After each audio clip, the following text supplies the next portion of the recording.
Այս տարի է լրանում 135-ամյակը, դաշնակցությունը ստեղծվել է 1890-ին, մենք այսօր ենք նշում եւ այս տարվա կարգախոսն է հանուն հայի, հանուն պետության, մենք այդ 135 տարվա ճանապարհը, գործունեությունը փորձել ենք ամփոփել այդ կարգախոսով, որովհետեւ եթե ինձ հարցնեք ինչի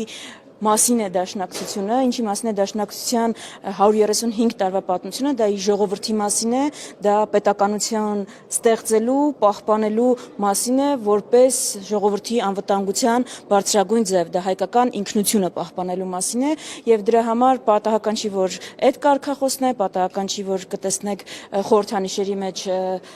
մեր սարդարապատը, այսինքն մենք հիմա իսկապես էլի այդ իրավիճակում ենք, որ գոյամարտի տրամաբանության մեջ ենք եւ այդ գոյամարտը, հաղթական գոյամարտը պետք է եւս մեկ անգամ տալ։ Դրա համար պետք է հավատ, ուժ եւ մենք այսօր կլսեք բանախոսներին,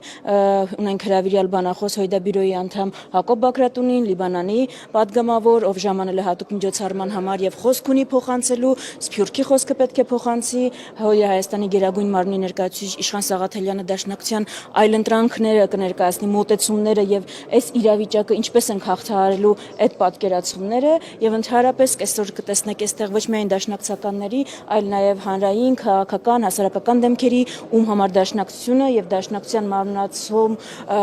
դաշնակցության մարմնացնող արժեքները իսկապես իրենց համար էլ է արժեք եւ մեզ հետ կիսում են այս տոնը, որի կապակցությամբ եւս մեկ անգամ շնորհավորում։ Տիկին Վարդանյան, իսկ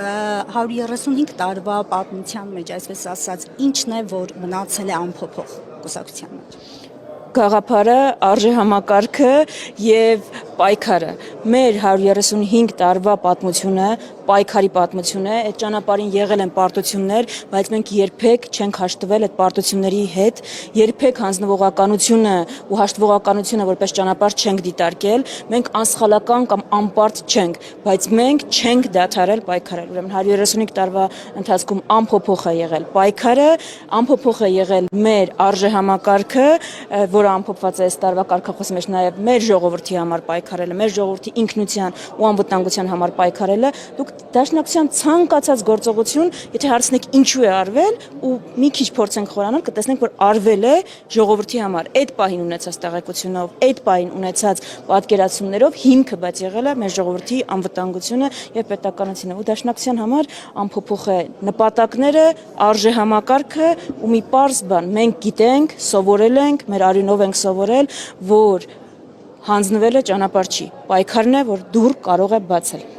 Ներքևում փակցված են պաստառներ դաշնակցության ծնունդից մինչև մեր օրեր, որպես երիտասարդ դաշնակցական, այստեղ հրավիրված մյուս դաշնակցականների համեմատ, դուք կա որևէ ժամանակահատված, որ առանձնացրել եք եւ ձեզ համար կարեւոր է այդ հատվածը մյուսներից։ Կարծում եմ, եթե գոնե ինձ համար ամենամեծ գործը, որ արել է դաշնակցությունը, բազմաթիվ գործերի շրջանակում պետականաստեղծ ուժ լինելն է,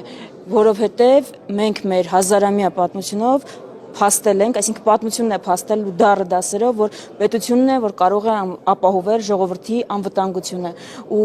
եթե դուք անգամ դաշնակցությանը մեղադրանքներ ունեք, հարցեր ունեք, մի բանում գոնե պիտի կոնսենսուս ունենանք ու շնորհակալություն հայտնենք այս ուժին, որովհետև եթե 1918-ին չստանձնվեր պատասխանատվություն եւ չստեղծվեր պետություն, մենք հիմա